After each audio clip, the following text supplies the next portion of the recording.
매일 성경 묵상을 돕는 해설 가이드입니다. 안녕하세요. 묵상 코치입니다. 함께 읽고 나눌 말씀은 열왕기하 16장 1절에서 20절까지 말씀입니다. 아수르가 이스라엘을 지배하면서 이스라엘 왕 베가는 죽임을 당하고 그를 대신해서 친아수르 인물인 호세아가 왕이 되었습니다. 그런데 유다는 여호와 보시기에 정직했기에 하나님의 보호하심을 받았고 아수르의 지배하에 들어가지 않았습니다. 하지만 요담 이후 왕이 된 아하스로부터 여호와 보시기에 악을 행하면서 유다도 어려움에 처하기 시작합니다. 1절에서 4절은 유다 왕 아하스의 등극입니다. 유다 왕 요담의 뒤를 이어 요담의 아들 아하스가 왕이 됩니다.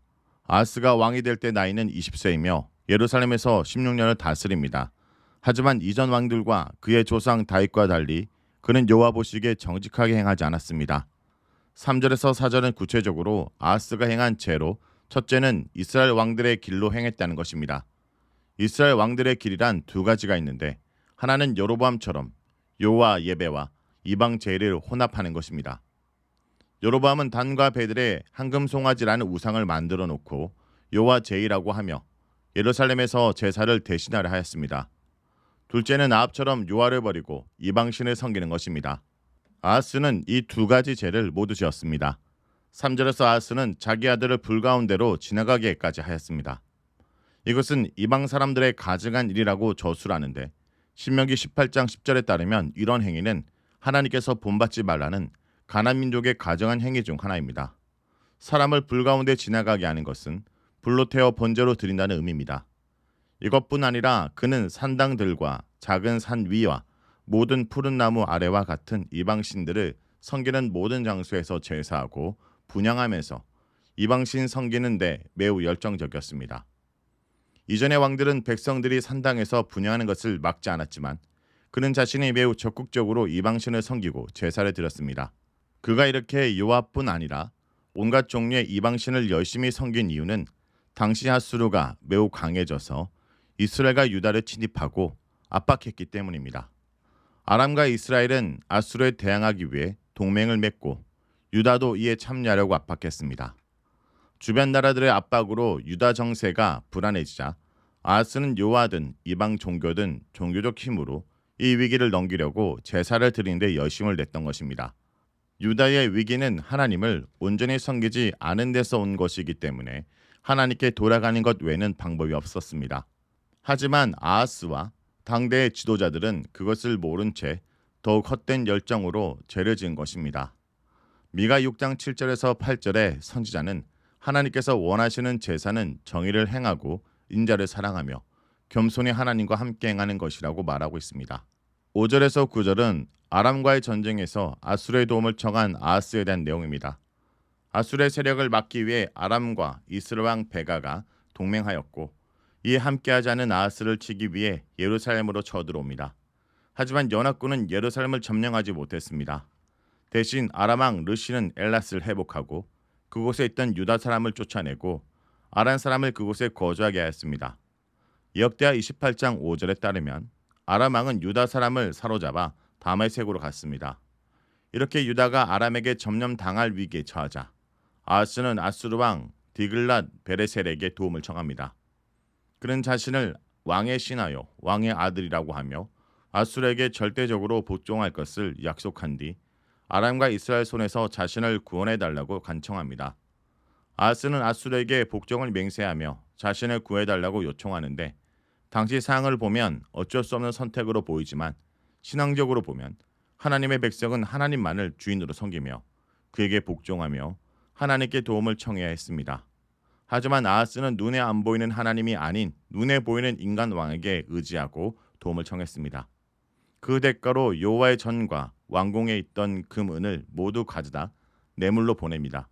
여기서 예물이란 단어 대신 뇌물, 쇼하드라는 단어를 쓴 것은 아하스 행동이 하나님 보시기에 옳지 않은 행동이라는 것을 나타내기 위해서입니다.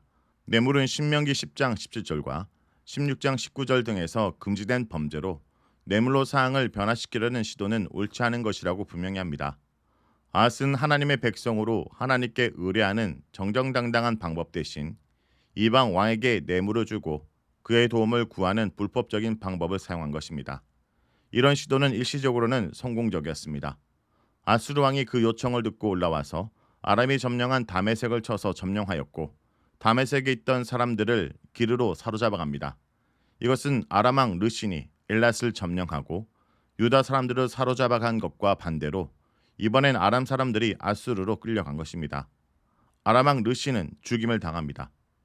이 전쟁으로 인해 아람은 더는 유다의 위협이 되지 못했습니다. 10절에서 16절은 예루살렘 성전에 새로운 제단을 만든 아하스에 대한 내용입니다. 아수르가 다메섹을 점령하자 아하스는 다메섹으로 아수르 왕 디글랏 비레셀을 만나러 갑니다. 전쟁 승리에 대한 축하와 아람을 물려쳐 준 것에 대한 감사의 마음을 표현하기 위해 아하스가 직접 아수르 왕을 아련하기 위해 간 것입니다. 그런데 그곳에 갔다가 아하스는 제단을 보고 그것의 구조와 양식을 그려서 제사장 우리아에게 보냅니다.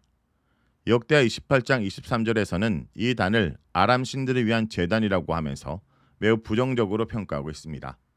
하지만 열왕기에서는 다메섹의 제단에 대한 객관적 진술만 하고 있을 뿐 제단이 이방신을 위한 것이라는 언급은 하지 않습니다. 오히려 왕은 다메섹 양식으로 만들어진 제단을 여호와 성전뜰에서 이전 제단에 있던 곳에 두고 그곳에서 여호와께 제사 드리는 데 사용하라고 명령하고 있습니다. 15절에서 아하스가 새로운 제단에 드리는 각종 제사의 종류를 언급한 것은 새로운 제단을 공식적 제단으로 삼으라는 의미입니다. 새 제단에 대해 커다란이라는 수식을 붙이는데 이것은 제단이 이전 제단에 비해 크고 화려했음을 나타냅니다. 12절에서 13절에 따르면 왕이 제단에 올라가서 제사를 지낼 만큼 매우 규모가 컸다는 것을 알 수 있습니다. 다메섹에 있는 제단이 예루살렘 성전에 있던 작고 단순한 놋 제단에 비해 크고 화려했기 때문에 이 제단이 아하스의 마음을 사로잡은 것 같습니다. 이전의 놋 제단은 자신이 직접 하나님의 신탁을 받을 때 사용하겠다고 하는데 이것은 이전에 사용한 놋 제단의 권위를 더 인정했다는 의미입니다.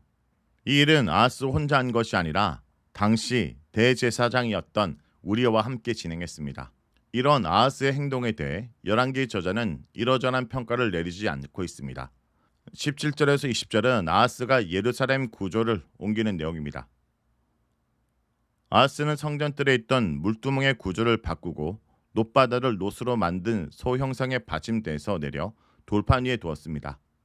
이것은 예루살렘 성전 기명들을 재배열하면서 물두멍과 바다의 놋 지지대를 없앴음을 의미합니다. 이는 이동을 순조롭게 하기 위한 것일 수도 있지만 부족한 놋을 확보하기 위한 방안으로 볼 수도 있습니다. 이런 재배치에 대해 열왕기 저자는 어떤 평가를 하진 않습니다. 또한 그는 아수르 왕에게 복종하는 의미로 안식일에 사용되었던 별궁과 밖에서 들어가는 별궁을 예루살렘 성전 안에 세웁니다. 이것이 정확히 어떤 의미인지 알 수 없지만 현재 아하스는 비록 아람의 위협에서 벗어났지만 아수르의 통제 아래 있다는 것을 드러냅니다. 이렇게 아하스는 한편으로는 유아를 섬기면서도 다른 한편으로는 아수르 왕을 섬기는 이중적 면을 드러내고 있는 것입니다. 19절에서 20절은 죽음의 공식으로 그가 죽은 후 그의 아들 히스기야가 왕위를 잇습니다.